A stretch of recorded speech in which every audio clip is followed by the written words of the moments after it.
Please welcome to the Southern Soul stage, your host, Tony Morris. Hey everybody, welcome to the latest episode of Southern Soul. I'm your host, Tony Morris. Thanks so much for joining us. Now, if you're just joining us for the first time, you might be wondering, why is it called Southern Soul? Well, Southern is because originally I'm from Alabama. And the soul part is because I am a psychic medium. And on Southern Soul, what we're going to do is talk about not only some aspects of my job as a psychic, but cover all the different topics as it relates to spirituality or metaphysics. And today we're in some interesting surroundings. I'm calling this Southern Soul Stadium. Now, Santa Barbara Community College, I promise you, once we're finished with this episode, you can have the stadium back. We're only using it for this episode, okay? Now, in Southern Soul Stadium, what I love about being here is you get to be your number one fan.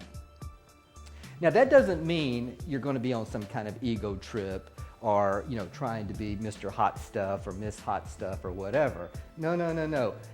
Being your number one fan is all about tapping into your self-growth, being a participant in your life, wanting to get the most out of your life.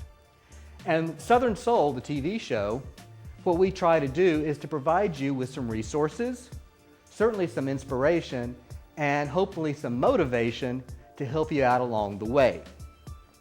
Now, in Southern Soul Stadium, you not only get to be, like I said, your own cheerleader, but you get to be the star player. Nobody in Southern Soul Stadium is a bench warmer. Nobody. We're all in this game. We're all active participants.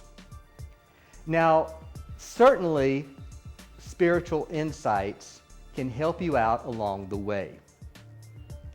Now, one of the things that we always do on Southern Soul is we take questions from our viewers. And we're so grateful for the viewers that tune in. So with your kind permission, let's take some of those questions right now. So let's take those questions.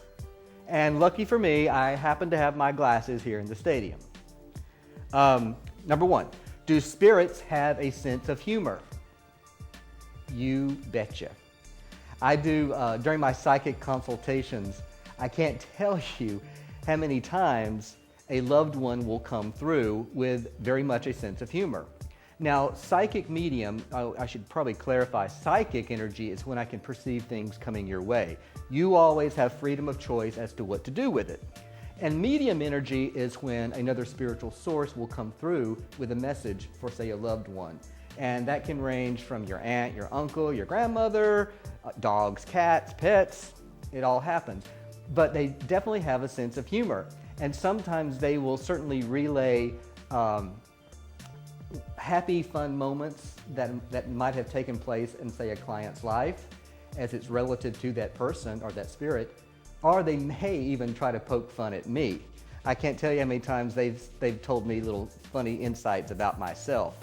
So don't be surprised, if you are trying to communicate with a loved one who's passed on, if they reach out to you in ways that have a sense of humor. Just recently, I was meditating and I was being shown a certain type of hamburger, a very famous hamburger. And I was like, well, I am kind of hungry. And then all of a sudden it dawned on me who it was someone was coming through, and his name happened to be named after that famous hamburger. I'm not going to tell you the name of the hamburger, but once I made that connection, all of a sudden I started receiving message after message from that person. And it was done in a very fun, lovable kind way. Okay, question number 2. What is an empath? Perhaps you've heard that term before. An empath is when a human, a person, can take on the emotions of, say, another person or another being. It's almost kind of like you have added energy, added emotions coming through you in addition to your own. And this can be quite overwhelming for some people. Now, that's not to say that you can't manage it. I have a number of clients who happen to be empaths, and we've discussed ways in which they can, like I said, manage being an empath, so they don't necessarily feel drained or overwhelmed. Being an empath is quite a gift because it means you're a caring person. It means you want to help other people. You naturally want to help other people. But here's the thing, and remember this, if you particularly happen to be an empath, it's okay to certainly feel compassion and love for your fellow man or woman, but you can't live their life. That's what I always kind of share with clients of mine who are empaths, and that helps them find balance. It helps them understand that when those moments do come up, they need to go into kind of a plan B mode, meaning like, okay, I can't allow this to consume me. I can acknowledge it, I can send my love, I can send positive influences, but I can't live their life, okay? Number 3, can exercise stimulate a person's intuition or psychic awareness? Of course, yeah. That's being physically fit or having exercise is all about your total package, meaning keeping you healthy, keeping your mind, keeping your physical body in good shape. And it's almost kind of like the physical body can feed the mental body, can feed the emotional body, and vice versa. So, whenever I go, say, like for a run, around the track here at Southern Soul Stadium, I get empowered, and it kind of clears my head, and it allows me to, seriously, whenever I'm kind of winding down, kind of allows me to tap into my higher self. I know that sounds somewhat ironic, winding down and tapping up to your higher self, but it really does make a difference. And that question is a nice segue for our topic for this episode, which is about finding a program for your own spiritual fitness. What can you do to develop a spiritual fitness program? Let's explore that together. Let's get physical, physical. I want to get physical. Oy, I'll never get that song out of my head now. Sorry to torture you like that, but there's a reason why. Everybody, for the most part, has some kind of physical fitness activity in their lives. Whether it's going to the gym, like where I'm now, working out with weights, or doing some kind of cardio program, whether it's on the treadmill or running around tracks or those elliptical glider things, or maybe it's yoga. Maybe you're into yoga, or those, oh my God, those crunches. Oy, those can kill you, but in a good way. And then you've got those die-hard people who want to do CrossFit. The point being is that most of us do have some kind of physical fitness program, and that's a good thing. But what about a spiritual fitness program? Think about it. Do you have some kind of spiritual activity that helps make your life more complete? Now, and that's what we're going to talk about today. We're going to help create our own, call it a spiritual boot camp if you want to. And there's going to be 3 components to creating a spiritual fitness program. Number 1 is conditioning. Now, what I mean by conditioning, it's kind of like, think of it as your prep work, okay? Prep work. And that means getting in the right frame of mind. Think about it. If you approach anything, whether it's a spiritual fitness program or a physical fitness program, with the attitude of like, oh God, I'm going to dread doing this, then it's probably going to be horrific, or it's going to be more challenging than you really expect it to be. So it's important that you have the right mindset. The second thing regarding being conditioned is set your intention. What do you want to get out of it? What do you want to get out of your spiritual fitness program? Now, whenever I started doing my psychic medium work, I made it very clear as to what my intention was, My intention, and I say this at the beginning of every psychic consultation session, that this session is meant for positive, healthy, healing, progressive reasons, period. So make it very clear what my intent is. And then also, you want to understand what you're wanting to do it for, what type of activation. Once you go through it, what's going to be your how you're going to activate what you've gone through, whether it's for yourself or whether it's also for the planet in general. So that's number one, conditioning, getting ready for it. Number two is basically the core part, the building strength into your spiritual fitness program. And you can approach it the same way in some ways that you would a physical fitness program. Because there are certain things that you do in a physical fitness program, like we talked earlier, whether it's running or lifting weights or whatever. So pick some things, some activities that will build your spiritual strength. Meditation, certainly. Prayer, they pretty much go hand in hand. I would encourage you to, some of you may have heard the phrase law of attraction, and that's when you want to attract positive energy into your life. Work with positive energy. So if you're wanting to attract it and you're wanting to build upon that positive energy, it's going to be important that you surround yourself with like-minded energies. That can be people, that can be places, that can be activities, certainly. So if you've got some negative energy floating around you, and we all do, we know that, then you can release that. It's okay to release it or to kind of walk away from it. Because when you do, that just creates more space, more room for the good to come in.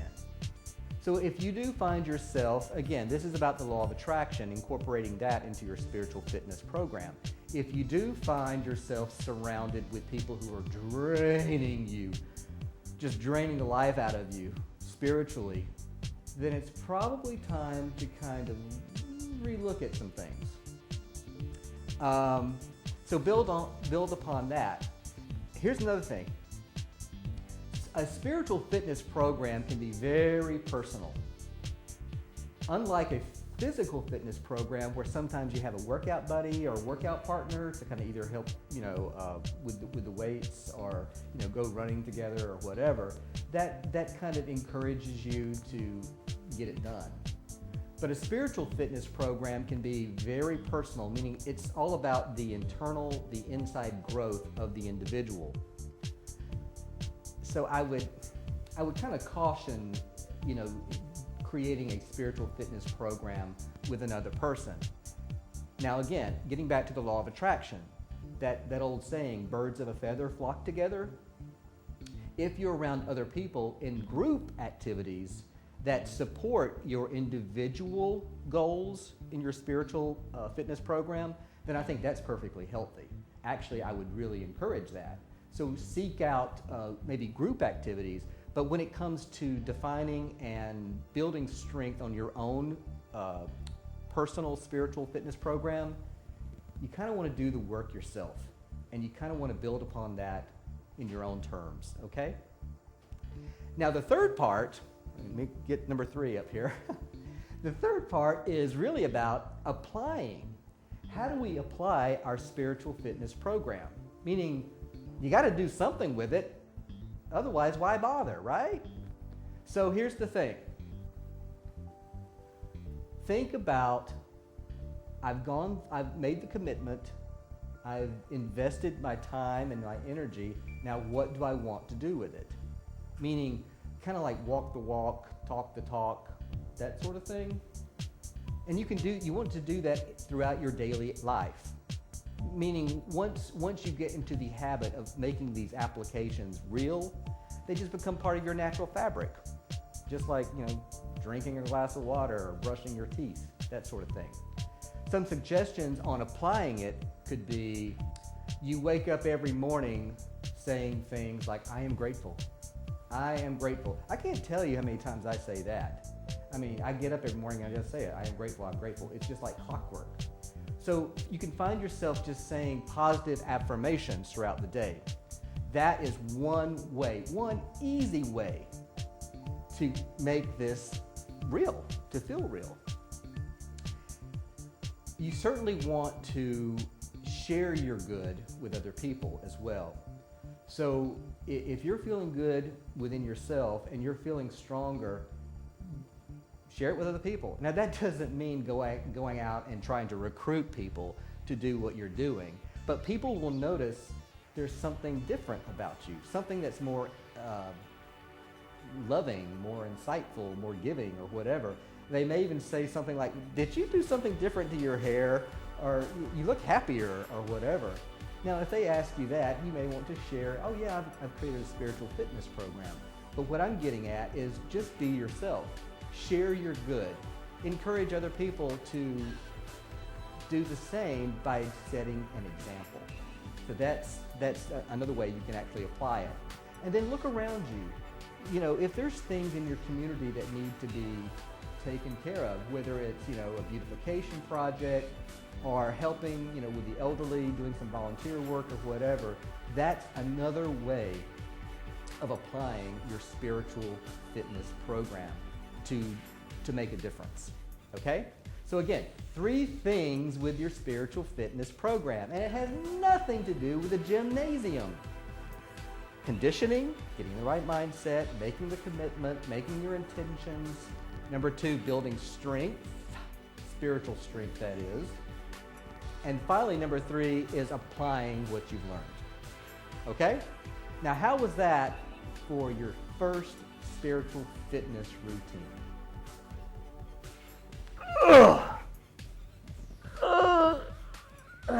Man, nothing like doing yoga in Southern Soul Stadium, right?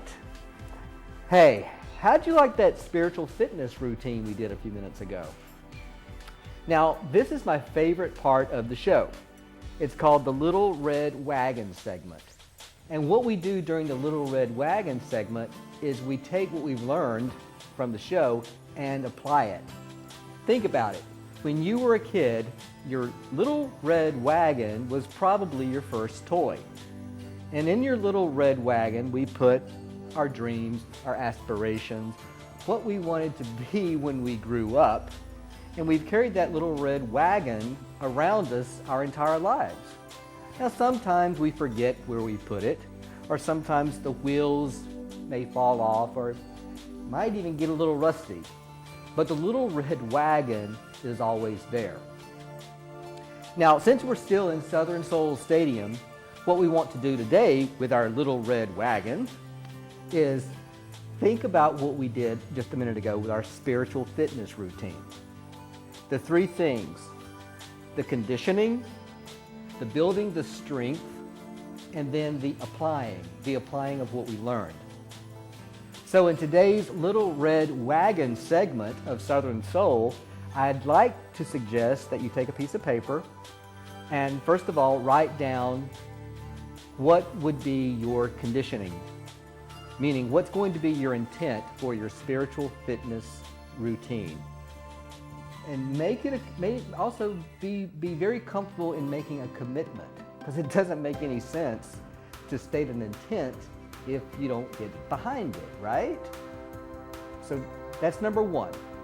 Number 2, write down, let's start off with 3.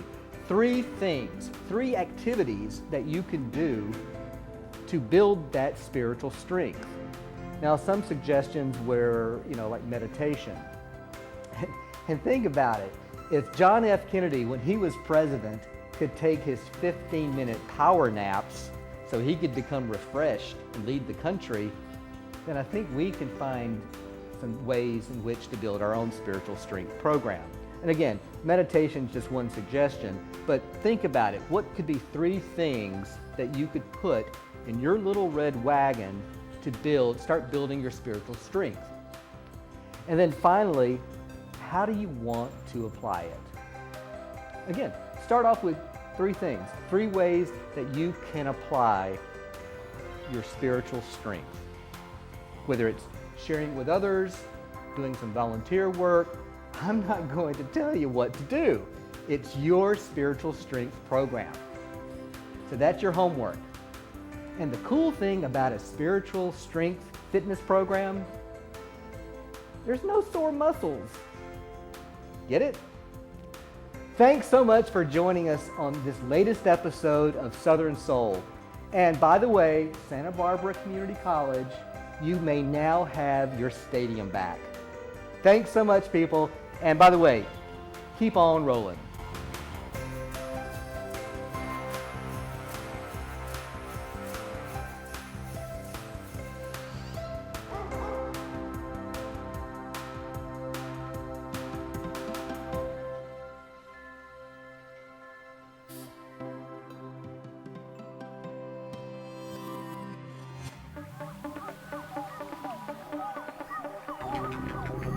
Yeah.